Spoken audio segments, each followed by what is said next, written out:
Yo. Welcome to another episode of Superkick Podcast. I'm your host, Ringside P. Hope you guys are having a great weekend. We're going to get into SmackDown. We're going to get into the coronation. We're going to get some AJ Styles. We're going to get some tag matches. We're going to get into a bunch of stuff. Before we get started, though, make sure you like, subscribe, share, comment. Give me feedback like I always say. Check out my reels. Check out my shorts. Check out me on Spotify. Check out the Ringside Mafia. Check out Table Ladders and Bumps. Doing so much. Check out the Ringside. Not even Ringside. Check out the Superkick store. I need to do some more designs for that. Check out my what ifs. I just did the living legend Bruno Sammartino versus the Tribal Chief Roman Reigns. Currently working on another one. It's gonna come out this Wednesday, so get ready for that. But yeah, man, just hope you guys are enjoying everything. Let me know how you guys are feeling about this past episode of SmackDown. Also, the past episode of Monday Night Raw. But let's get into it. We had the coronation of Queen Nia Jax, the winner of the Queen of the Ring tournament. So they kick off the show this Friday.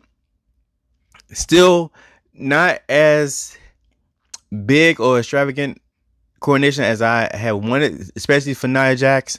I thought she was really gonna get to it. Maybe this is just the beginning. But I saw a video where she was calling people peasants, so I like that. I liked at the start of that. I just want her to bring a whole different type of energy with the Queen of the Ring, especially with her getting a title shot at SummerSlam, whoever the champion may be at the time. Safe to assume it's probably gonna be Bayley. But yeah, man, this coronation was a lot better than Gunther's in my opinion. But what did you guys think about it? How do you guys feel about Nia Jax as Queen of the Ring? Definitely the crowd didn't like it, telling her that she sucked. They was booing her, but I love the energy. She's a heel, and she's just reveling in who she is as a heel, right? So that's great to see. But yeah, man, you guys let me know what you guys think about that. What else we get into? We get into Austin Theory versus Tommaso Ciampa. Austin Theory, man, they do got some moves. I don't know, man. Guess during the Vince McMahon era, he was really getting like pushed. And he was kind of being like a focal point of the roster and everything else. But lately, maybe in the last year or so, I mean, he had that match against John Cena at WrestleMania and beat him. Like a year ago, he was the dude. And then it kind of he just fell off, and it was kind of they didn't have no direction with him, or maybe the creative didn't want to do nothing with him properly. But Austin Theory can go. He did a move. I forgot the name of it, but hopefully I can find a clip and put it up there so you guys can see. But man, that was incredible that he did that. I mean, I like his attitude. It almost kind of like him and Carmelo Hayes have the same type of attitude and energy. So maybe try to switch up a little bit. But I like to see. I can see him being a world champion at some point, maybe in the next 2 years. But what do you guys think? Seems like they're also trying to possibly create some tension or dissension between A-Town Down Under. You had Grayson Waller kind of taking the credit for them being as successful as they are currently, and them being tag team champions, costing Theory the match for his distraction and whatnot. I'm not really feeling it. I don't know why they would be doing that so soon, but who knows? We'll see at some point. But what did you guys think about that match? And honestly, man, I kind of want them to stay together because I like them both together. I want them to do more, especially when they had won the championships. I'm setting up a what if and watching that too. So especially as they setting up when they became champions and they had a vignette and it was them just kind of kicking it with the belts together and whatnot. I thought they were gonna get more into that and roll that way, but I haven't seen much with them after that. But who knows, get into Logan. We get into LA Knight looking for Logan Paul, and it seems like we might get that match sooner than I thought. I mean, SummerSlam is still kind of far out. We still got Clash at the Castles. We still got Money in the Bank, which I mean it's 2 months to SummerSlam. So I don't know if it's possible to drag that match out till SummerSlam to save it for then. But I think that is a SummerSlam caliber type of match. LA Knight versus Logan Paul. I don't know. I don't want them to, maybe he's just hitting at it now, but I hope they do wait to SummerSlam to do that. It'd be about time for LA Knight to actually get a championship. As you know, I think he's long overdue. What do you guys think? We had Legado del Fantasma wants to recruit Andrade, as if they didn't see what Dominic Mysterio and the Judgment Day were trying to do with Andrade over in Raw, even like 2 months ago, So you know that's not going to work out. But I am happy that Andrade is on SmackDown. I think his style fits better on SmackDown as opposed to Raw. I think he's going to have competition that he's going to match up well with over there on SmackDown. So I think he's going to be able to put on way better matches on SmackDown as opposed to being on Raw. But what do you guys think? Are you guys liking Andrade on SmackDown, or would you rather have seen him stick on Raw and go that route? Let me know. It feels like the episode was longer, but it's always 2 hours. But one of my takeaways was that I finally got to see Tama Tonga Loa in action in WWE. Before we get into that, we had Paul Heyman come out, and as I've been saying, Paul Heyman is goated. He's Hall of Famer, probably one of the best to ever do it on the microphone, as a manager, as whatever, creative, just in all things, wrestling. And right now, you can tell that, in my opinion, that Paul Heyman is carrying this bloodline story, right? Just by his emotions, like he's doing all the heavy lifting, whether it's cutting promos, whether it's talking up how dangerous these different members of the bloodline are, whether he's talking to Kevin Owens or Randy Orton, like it's all the work of Paul Heyman right now, and he's holding it down for the bloodline. Because like I haven't heard Tama Tonga talk or Tonga Loa speak. I heard Tama Tonga make some noises, and he might have said something, but full sentence I haven't heard that yet. And Solo is Solo. Don't really hear him speak. And when he is supposed to speak, I guess it's supposed to be powerful, and it hasn't kind of came off in that manner for me yet. But I am still loving what Paul Heyman is doing with the bloodline. I feel like it's only a matter of time before the bloodline turns on Paul Heyman, because Paul Heyman keeps trying to paint these new members of the bloodline as just being thugs, criminals, all these negative things. I'm sure that's going to rub them the wrong way at some point. They're not going to take kindly to that. And then I think that's when the bloodline is going to turn on Paul Heyman. And maybe that's when we get the return of Roman Reigns, right? Well, now we get into Tama Tonga Loa versus the Street Profits. Angelo Dawkins, Montez Ford. And I think that's a topic for the Street Profits in themselves is a topic for another day. Just about what are the real plans for the Street Profits, Montez Ford, Angelo Dawkins. Is it time to split them up? Is it time to push them as singles competitors or whatnot? But for now, we're going to go into the tag team match, and we got Tama Tonga in the ring, and I'm watching him, and you could tell he's addicted to pain. Like, he's in the corner, and Montez Ford is diving into his ribs or whatnot in the corner, and I think they're trying to call the next move, and Tama Tonga is trying to tell Montez, keep doing it, and he actually stopped. You can actually see him tell him that, like, come on, do it some more.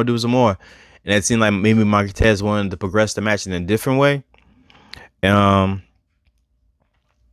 it still seems like it's that Tama Tonga and Tonga Loa are going to need some time to get accustomed to the WWE style of doing things. You can still, I don't know, I think maybe in New Japan they were more brutal. Maybe it's just more like strong style aspect. But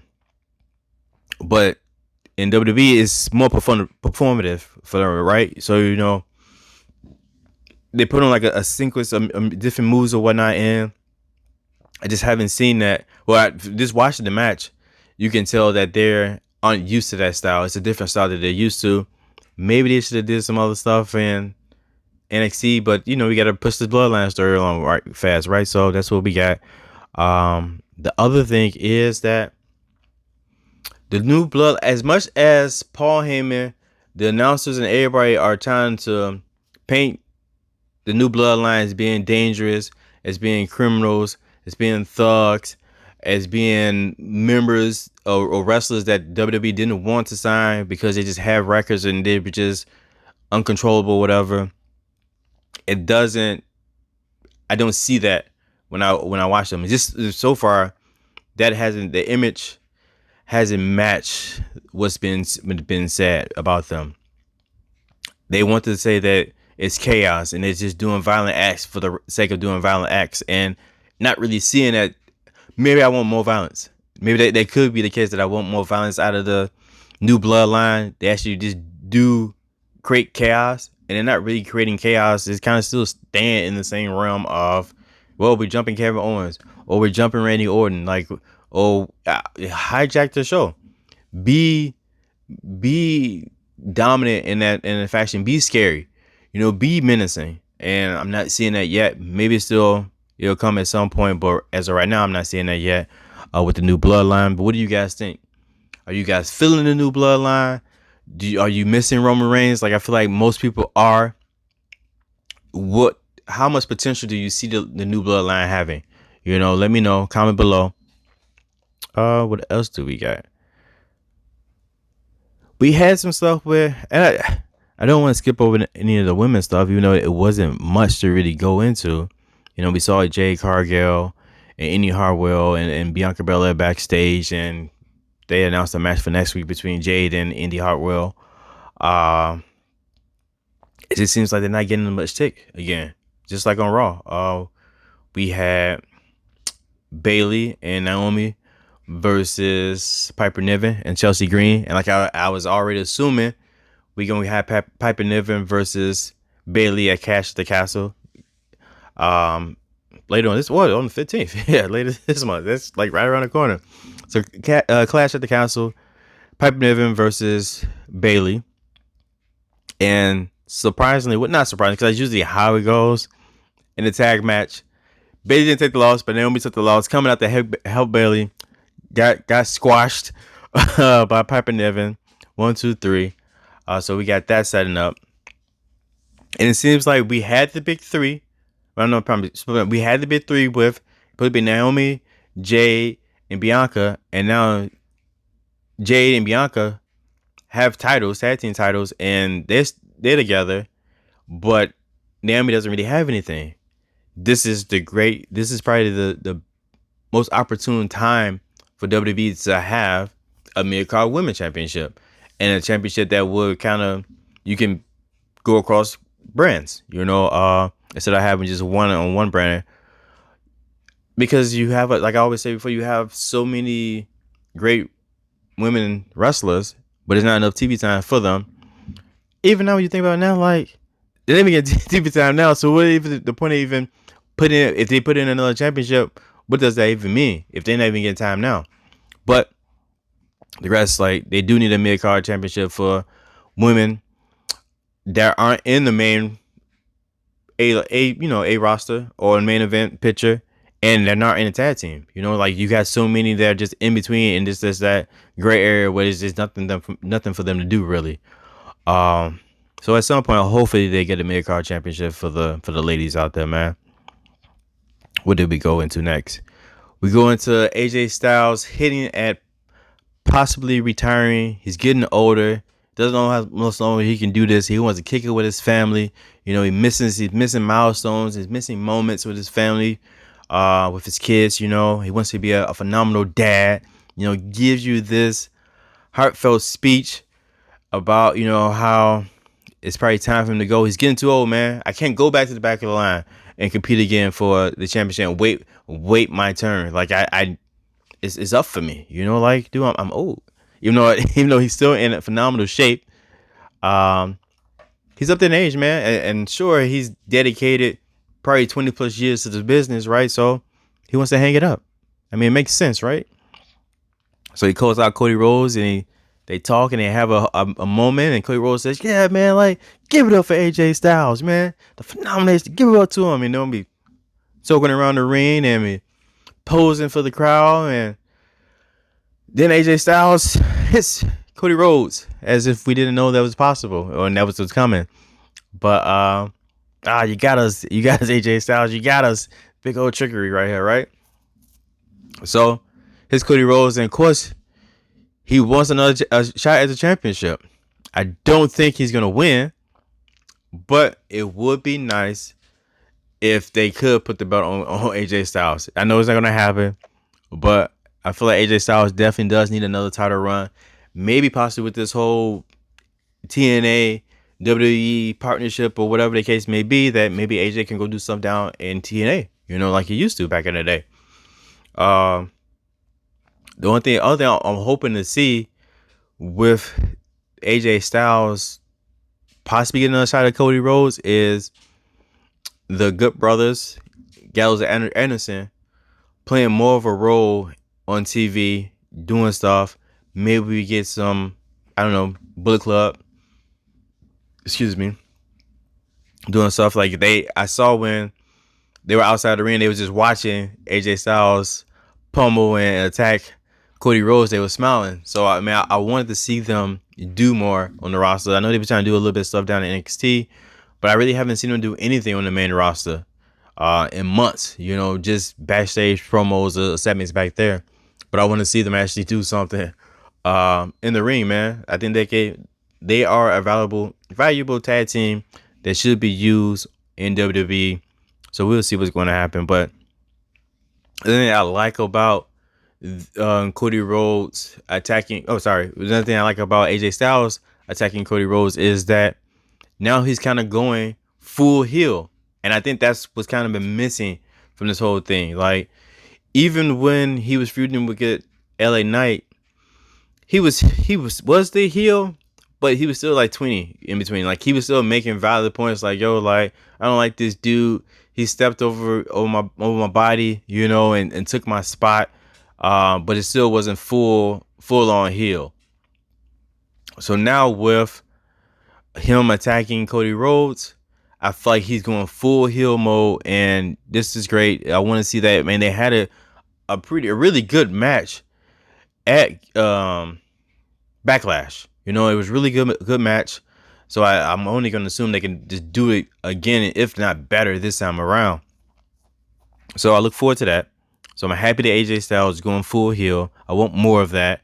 I want to see the OC jump in and more. I don't know what is going to lead Michin in the process, because she's a face, But man, I'm liking it. So more AJ Styles, heel AJ Styles going wild on SmackDown, because this is the house that AJ Styles built on SmackDown. He's not giving the keys to Cody Rhodes.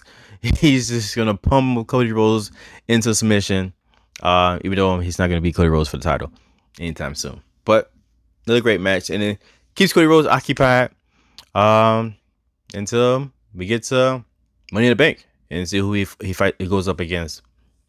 I know at some point I want to see Cody Rhodes versus Randy Orton. We know it's coming. It has to come through at some point. But yeah, man, what do you guys think? What do you guys think about AJ Styles going full heel on SmackDown? Let me know. As I always say, man, comment below. Until next time, what else I got?